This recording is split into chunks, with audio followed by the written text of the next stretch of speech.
Bueno, después de esta pausa, seguimos con la segunda mesa redonda de la jornada, experiencias de territorio inteligente, y comenzamos con patrimonio inteligente, con don Juan Carlos Pietro Bielba. Él es director general de la Fundación Santa María la Real del Patrimonio Histórico. Es arquitecto, licenciado por la Universidad de Valladolid y actualmente ocupa el cargo de director general de la Fundación Santa María la Real del Patrimonio Histórico.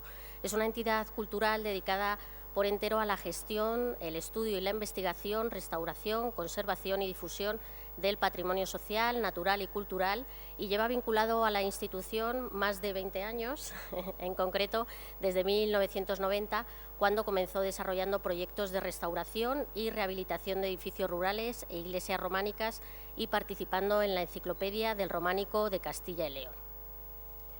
Un aplauso.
¿Sí? Bueno, repito el agradecimiento por la invitación. Les voy a hablar de MHS, que es un spin-off de la Fundación Santa María Real, que se deriva de la experiencia de más de 40 años trabajando en el sector del patrimonio, que nos ha permitido pues, tener la fortuna de haber podido intervenir en más de 500 edificios históricos en estos años, ¿no? Y en especial en todo lo relativo al arte románico, no solamente en Palencia, que es nuestro origen, en Aguilar de Campoo, sino bueno, en todo Castilla y León y en España y fuera de España. Y en estos años, después de esa experiencia en la restauración de tantos edificios, hace aproximadamente 9 años nos dimos cuenta que hacíamos algunas cosas mal. La primera que hacíamos mal es que nos dedicábamos a restaurar edificios. Decíamos que nos dedicábamos a invertir dinero en la conservación del patrimonio y no era verdad. Nos dedicábamos a gastar dinero en la conservación del patrimonio. Invertir es otra cosa. Gastábamos dinero en la conservación del patrimonio, y el día que se inauguraba, pues se inauguraba y ya pensábamos que los edificios ya iban a estar así de bien para siempre. Y esto no es cierto. Y lo segundo es que el sector del patrimonio pues es un sector muy joven. La conservación del patrimonio es una industria muy joven en el que algunos países europeos están, y España ya también, estamos trabajando desde hace algunas décadas, pero no tenemos demasiada ciencia, no hay excesivo rigor. Hay mucha tradición, pero no rigor, no hay un estudio científico de verdad, de tradición. Con lo cual, lo que estábamos haciendo durante muchos años ha sido tomar decisiones un poco guiados por la experiencia, por más o menos, ¿no? Y entonces, nuestro sector exigía rigor, exigía medir cosas, y hace 9 años nosotros no conocíamos ni lo que era Big Data, ni lo que era IoT, ni conocíamos nada, pero teníamos la necesidad, para nosotros era una necesidad, desde un equipo interdisciplinar exclusivamente de historiadores, arquitectos, arqueólogos, etcétera, teníamos necesidad de conectar edificios y saber qué les pasaba en tiempo real. Porque, claro, una vez que restaurábamos un edificio, luego nos empezaba a llamar el párroco, el obispo, el no sé quién, los vecinos. Hoy hay una gotera, las grietas se han hecho más grandes, se han fundido los focos y nosotros... Bueno, pero si nosotros hemos restaurado esto hace 10 años, ya diríjase a alguien, al obispado, a la junta, no sé, nosotros éramos solo los que restaurábamos. Entonces nos dimos cuenta que teníamos que promover un proceso que fuera innovador en este sector. Lo que hicimos fue tratar de ponernos en contacto con distintas ingenierías, con distintos desarrolladores, y la verdad es que no había forma, no encontrábamos nadie que fuera capaz de enchufarnos nuestros edificios y que en el portátil o en el móvil tuviéramos noticia de lo que pasaba en los edificios históricos. Así que hace 9 años emprendimos la tarea de crear nuestra propia ingeniería dentro de la Fundación y trabajar pues este modelo. y empezamos con el concepto de conservación preventiva. Este concepto es tan sencillo como que es mejor prevenir que curar. Es mucho más barato pues, prever qué le va a pasar a los edificios antes de que se arruinen, ¿no? Antes de que tengan un problema más grave. Es sencillísimo el concepto. Bien, la Fundación Santa María la Real es una organización orientada a la innovación. Hace 40 años un arquitecto que se llama José María Pérez Peridis dijo que esta ruina iba a ser un foco de desarrollo económico y hace 40 años no existía el concepto de emprendedor. Hoy sí, y es muy fácil, pero hace 40 años eran pues, unos chalados los que pensaban que esto podía convertirse en un foco de desarrollo. Y efectivamente así ha sido. Hoy el Monasterio de Santa María la Real ha sido un foco de desarrollo enorme en temas de patrimonio, en temas de emprendimiento, en temas de formación, educación, etcétera, etcétera, etcétera. Y también hoy de nuevas tecnologías ligadas a la conservación del patrimonio. Hoy, en este momento, trabajamos ya 4 conceptos: conservación preventiva, importantísimo, mejor prevenir que curar. Segundo, seguridad. Los edificios históricos, además de ser muy importantes en sí mismos, atesoran importantísimos bienes muebles, arte, etcétera, que hay que tener muy en cuenta. La eficiencia energética, en general, no son muy buenos los edificios históricos desde el punto de vista energético, consumen muchos recursos, se usan, además, enlazando con el último término, la gestión, se usan para cosas para las que no fueron concebidas. Es decir, el palacio de no sé qué hoy es un museo o es la sede de no sé qué administración.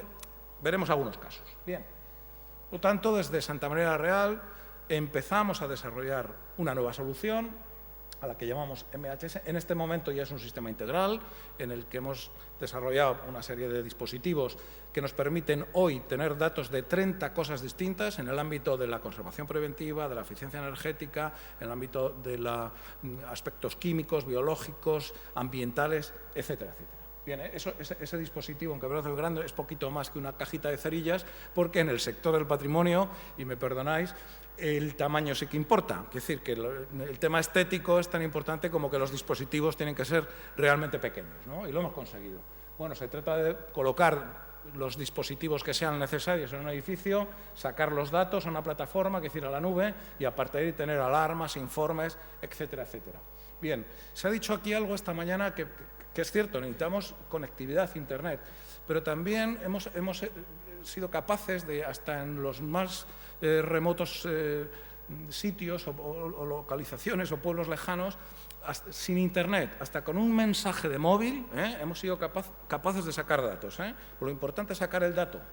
Luego ya esas plataformas de gestión de esos datos pues nos permiten hacer muchísimas cosas. El sistema tiene 4 etapas: un diagnóstico, es decir, los edificios históricos lo que tienen es que no hay ninguno que es igual, no se pueden estandarizar prácticamente casi ningún parámetro, es decir, cada edificio tiene sus particularidades. A partir de ahí pues desarrollamos el montaje y lo que hemos hecho ha sido desarrollar tanto el hardware como el software. Los 2 temas se han desarrollado específicamente para edificios históricos. Hacemos el seguimiento y control a través de una plataforma que también hemos desarrollado, y aquí lo importante no es solo tener datos es sencillísimo, lo importante es transformar esos datos en conocimiento, o sea, que realmente esto sea una solución que nos permita tomar decisiones o en tiempo real o decisiones que el sistema solo es capaz de poner en marcha, es decir, hacer edificios inteligentes de verdad. Y por último, oye, pues estos sistemas hay que mantenerlos. Hay un dato importantísimo en esto: por cada euro que le dedicamos a estas cuestiones, nos ahorramos al año 5 euros en conservación o en gestión de edificios. Es decir, que estamos ante un vertical que realmente muestra, como cualquiera, estoy convencido, cualquiera de los verticales que se presenten son rentables. Estamos ante que las tecnologías se convierten en motores de desarrollo y promotores de excelencia en la gestión de lo que hacemos, en este caso la gestión del patrimonio.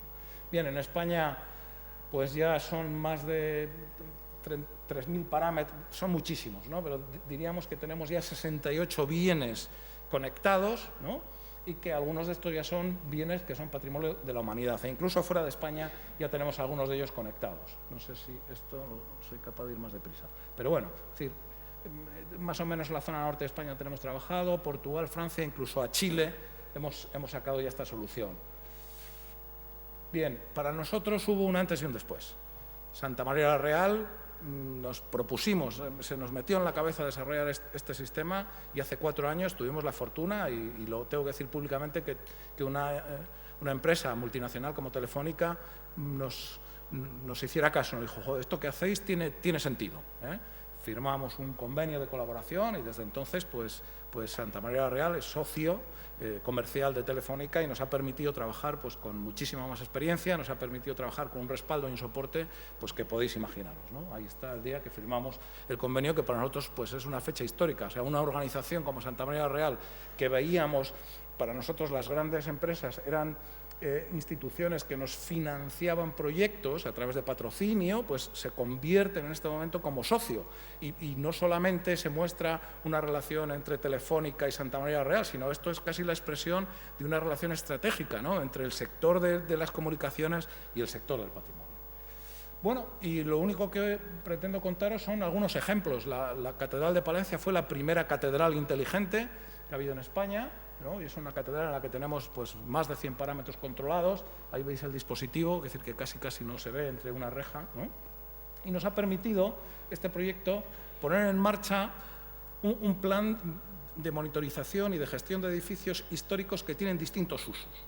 El Palacio de la Diputación de Palencia es un edificio de uso público, es un edificio histórico, un palacio que tiene el uso por parte de los funcionarios que trabajan todos los días, pero también por parte del ciudadano que va todos los días a la Diputación de Palencia a resolver pues, sus cuestiones, ¿no? Y que tiene una serie de necesidades. Pero también nos encontramos en edificios como el Museo de la Real Bellas Artes de San Fernando, de la Real Academia, que tiene otro uso distinto. Ahí va la gente a hacer actos culturales, ahí están los académicos y por otra parte la gente va a visitar un museo, ¿no? O elementos como este de la catedral, en el que pues, lo que tenemos es un edificio donde cada día pues, hay actividades religiosas. Quiere decir que fijaros la cantidad de abanico de posibilidades que tiene la gestión de todo este tipo de edificios, ¿no? Cartuja y Miraflores es un edificio extraordinario que conocéis todos, son todos edificios famosos los que os voy a contar, pero que la casuística en estos pues es distinta, ¿no? En este caso se trataba de resolver la seguridad, y también la conservación, pero la seguridad en un museo que se puso en marcha, ¿no? Santa María de Mave, este es uno de los casos típicos de pueblos remotos con muchísimos problemas de conectividad y que nos permiten, a través de ese sistema, una tarjetita, fijaros, qué tecnología. Esto lo vemos cada vez que vamos a un hotel, somos capaces con una tarjeta abrir una puerta, pero son miles de edificios, iglesias, edificios religiosos diseminados por todo el mundo, donde llegas y solo eres capaz de visitarla por fuera, porque muchas iglesias están cerradas, ¿no? Fijaros, tecnologías como esta, cómo nos permiten pues, acceder a edificios, ¿no? En la línea de Pomar tuvimos la suerte de poder trabajar en una pieza como esta. Es un Gregorio Fernández extraordinario, ¿no?, que estaba metido así en una cúpula de cristal, que casi no podía la propia pieza respirar, ¿no? Y gracias a esta tecnología pues, nos ha permitido que la pieza respire y que esté controlada desde el punto de vista de la gestión ambiental y desde la seguridad, ¿no? Monasterio de Ayuso, este fue el primer edificio patrimonio mundial que monitorizamos en La Rioja, San Millán de la Cogolla, un edificio del que había tenido una inversión importantísima y que al año pues, había empezado a dar problemas. Y esto ocurre porque no se tomaron las decisiones adecuadas, porque este tipo de soluciones hay que adoptarlas no solamente para la conservación de los edificios, sino previa a la conservación, saber qué le pasa al edificio, apoyarnos en estas tecnologías a la hora de hacer los estudios previos de la restauración, durante la restauración, qué pasa cuando le metemos mano a estos edificios y cuando entramos en las tripas de los edificios y sobre todo después, ¿no? Bueno, San Martín de Castañeda para nosotros ha sido otro paradigma importante, ¿no? Cuando teníamos que restaurar este edificio, todo esto que veis estaba verde, lleno de moho y lleno de bichos, así, literalmente, ¿no? El desafío era ventilar este edificio. Y para ventilar este edificio pues había que abrir una ventana que era imposible abrir, o sea, nadie puede subir a ventilar esa ventana, ¿no? Y toda la tecnología ha sido hacer inteligente esta capilla. No sé si os dais cuenta dónde está la calefacción ahí, pero la calefacción ahí está en los bancos, porque no se trata de calentar edificios, ¿no? Se trata de calentar personas, de tal manera que este edificio funciona solo, esta capilla. Si necesita ventilar, se abre una ventanita, la parte estrecha, si no necesitamos que entre humedad, cerramos, se calientan los bancos, etcétera, etcétera. Hemos conseguido hacer un equilibrio en el funcionamiento ambiental del edificio, que nos permite que, sin ningún tipo de química, hacer desaparecer toda la humedad. Pero además hemos conseguido hacer una propuesta de realmente ahorro energético. Una misa cuesta, para que los feligreses estén calientes, cuesta 0,49 euros. O sea, por menos de medio euro conseguimos que todo el mundo esté en misa de forma confortable. Bueno, edificios tan importantes como el Templo de Bot. Sabéis que solo hay 5 edificios del Antiguo Egipto fuera de Egipto. Uno de ellos tenemos la fortuna que está en España, que está en Madrid, pues el único de todos esos que está monitorizado y con conceptos de arquitectura inteligente es el que tenemos en Madrid, el Templo de Devot, ¿no? Hay algunos ejemplos. Uno de los últimos edificios que hemos monitorizado ha sido la Universidad de Salamanca, la antigua universidad, el famoso edificio de la Rana, ¿no? Pues el edificio de la Rana también, hoy podemos decir que esta fachada es una fachada inteligente, ahí la tenéis, ¿eh? Edificios como el Monasterio de Santa Clara, de Patrimonio Nacional. Patrimonio Nacional tiene una red de edificios extraordinarios, como el Escorial, o como el Monasterio de las Descalzas, o como la Granja, etcétera, etcétera. Los edificios de Patrimonio Nacional son seguramente los edificios más importantes que tenemos en nuestro patrimonio español, son los edificios que dependen de la Casa Real, ¿no? Bueno, pues les cuesta muchísimo. Los que tienen en Madrid más o menos se gestionan, los que están fuera de Madrid les cuesta muchísimo, ¿no? Y bueno, pues es otro de los edificios que conseguimos monitorizar y que hoy en tiempo real pues nos aportan datos, ¿no? Otro de los proyectos importantísimos, ¿no?, que hemos participado ha sido el control de la muralla de Ávila. Los conservadores de la muralla de Ávila tenían auténticos problemas para saber qué les ocurría a los muros, ¿no? Nos llamaban y decían, oye, ¿qué le pasa a estos muros? Oye, chico, pues no sé, ¿no? Es como si uno va al médico y le dice al médico que qué le pasa. Pues cuando uno va al médico, pues te hacen análisis, te hacen escáner, te hacen de todo, ¿no? Pues esto es lo que hay que hacer a estos edificios, porque claro, los muros de la muralla de Ávila son 4 metros de muro. No, hay que saber qué le pasa en las trípolas de la muralla. Bueno, llevamos 3 años controlando la muralla, hoy podemos decir que sabemos perfectamente qué le pasa a la muralla de Ávila, solo faltaba, ¿no? Tenemos que saber qué le pasa a los edificios. Estamos acostumbrados en nuestro sector a saber cuál es la historia de nuestros edificios. Pero eso está muy bien, pero lo importante es saber no solamente la historia, sino qué le pasa hoy al edificio y qué le pasa en tiempo real, para tomar decisiones en tiempo real. Bueno, nos desafiamos, ¿no?, a meter dentro de los muros de la muralla sensores. Le metimos un montón de ellos y hoy la verdad es que, bueno, esto es el sistemita que queda por fuera, el sistema de transmisión, la verdad que no se percibe, ¿no? Bueno, todo estos son los distintos elementos y donde instalamos los sensores, metíamos los sensores a 40, 80 y 1,20 por los dos lados y a distintas alturas, así que, bueno, podemos decir que la muralla de Ávila es inteligente en este momento. Y no solamente este proyecto nos permitió monitorizar la muralla, sino que nos ha permitido evolucionar nuestro concepto. Ya no hablamos de edificios inteligentes o edificios históricos inteligentes, sino que hablamos ya de ciudades históricas inteligentes.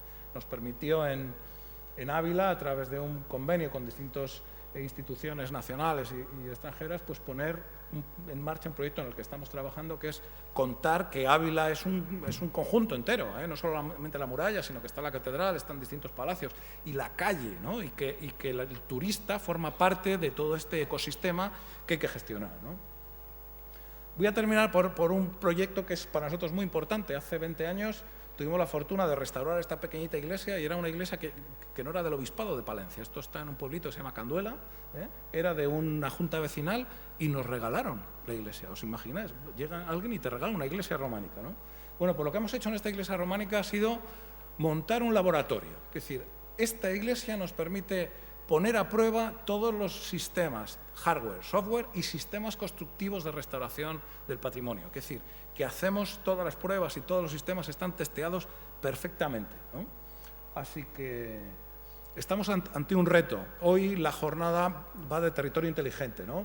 Y creo que hay muchas soluciones que aportar, Castilla y León tiene el gran desafío, ¿no?, de que sufre un proceso de despoblación enorme, pero tiene la gran fortuna de contar con un territorio enorme y en ese territorio tenemos muchísimos recursos. El patrimonio histórico es uno más y desde luego que hoy podemos decir que Castilla y León lidera el sector de la gestión inteligente del patrimonio. Muchísimas gracias.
Buenos días a todos.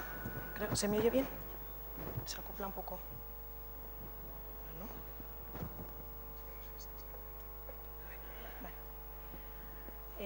Vamos a continuar hablando un poquito de destinos inteligentes. En el caso de Ribera del Duero, a la que represento como Ruta del Vino, venimos de un territorio puramente rural. Yo, como anécdota, yo vengo de un pueblecito que supera en escasez de 2.000 habitantes y he decidido por voluntad propia seguir viviendo allí, con lo cual el tema de la innovación tecnológica es algo que vivimos de forma activa, tanto desde el proyecto como ya como ciudadana, como ribereña de esta comarca, que ahora repasaremos brevemente para ubicaros, para que entendáis un poquito el fondo del proyecto antes del proyecto de innovación y de destino inteligente. ¿Qué es una ruta del vino? Una ruta del vino es un producto sostenible y diferenciado que trabaja a través de ejes de calidad y de autenticidad la experiencia del turista. Intentamos que sea un motor dinamizador de la comarca. Venimos de una comarca puramente agrícola, con un pasado relativamente reciente en cuanto a la industrialización, y lo que queremos es que el turismo sea una oportunidad de fijación de población y de regeneración para que los jóvenes que hemos nacido en este caso en Ribera del Duero no tengamos que estar obligados a marcharnos de nuestra comarca si queremos desarrollar una actividad empresarial por cuenta ajena, por cuenta propia y, en definitiva, poder vivir en nuestra tierra y no tener que emigrar. Actualmente formamos parte del Club de Producto de Rutas del Vino de España. Somos ahora mismo 27 rutas del vino las certificadas, teniendo en cuenta que España tiene 70 denominaciones de origen, es uno de los países que tiene más territorios calificados y protegidos en torno a la actividad vitivinícola. Es comprensible que haya tantísimas rutas del vino detrás, porque suele haber al menos una por territorio del vino. Por hacer un poco repaso de datos importantes a nivel de estadísticas, es fundamental destacar dos aspectos. El primero es que somos la tercera ruta del vino más visitada de España, solamente por detrás de Jerez y Penedés. Lógicamente, en la Ribera del Duero no tenemos ni el AVE en muchas zonas, no tenemos Sevilla, no tenemos Barcelona, no tenemos los Pirineos, el pescadito frito de la costa de Cádiz, pero tenemos muchas otras cosas. Por lo tanto, los 350.000 visitantes que nos vinieron a conocer el año pasado vinieron exclusivamente porque querían conocer la Ribera del Duero, con lo cual hablamos de un turismo intencional y de calidad y en el que la decisión del turista juega un papel fundamental. No van por rebote, no van para complementar un plan de turismo porque el tiempo se ha estropeado y qué hacemos esta tarde, van porque quieren hacer enoturismo. Es curioso también el dato de impacto económico. A nivel nacional hablamos de en torno a los 54 millones de euros de impacto económico que generan las rutas del vino. Son datos del Observatorio Turístico Nacional y nosotros hemos hecho el cálculo del impacto económico que tenemos en la ruta del vino Ribera del Duero y estamos en torno a los nada despreciables 6 millones de euros del impacto económico nacional. Estamos en torno a aportando casi el 10-11% de todo el impacto que generan las rutas del vino a nivel nacional.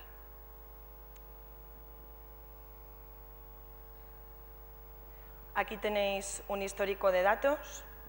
Como veis, ha sido muy exponencial. Empezamos con apenas 65.000 visitantes al año. Los visitantes de momento solamente se miden los que visitan una bodega que esté dentro de una ruta del vino y los que visitan un museo del vino, con lo cual el impacto está claramente por encima de los datos publicados, porque ¿cuántos visitantes vendrán a una bodega que no está dentro de una ruta del vino?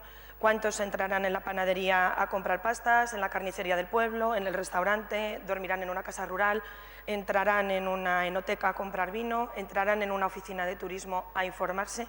Con lo cual el flujo de turistas que estamos manejando creemos que nos está posicionando de una forma privilegiada respecto al resto de rutas del vino de España.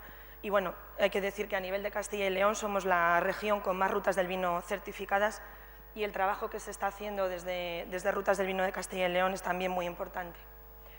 Esta es una pequeña infografía que también se puede consultar, está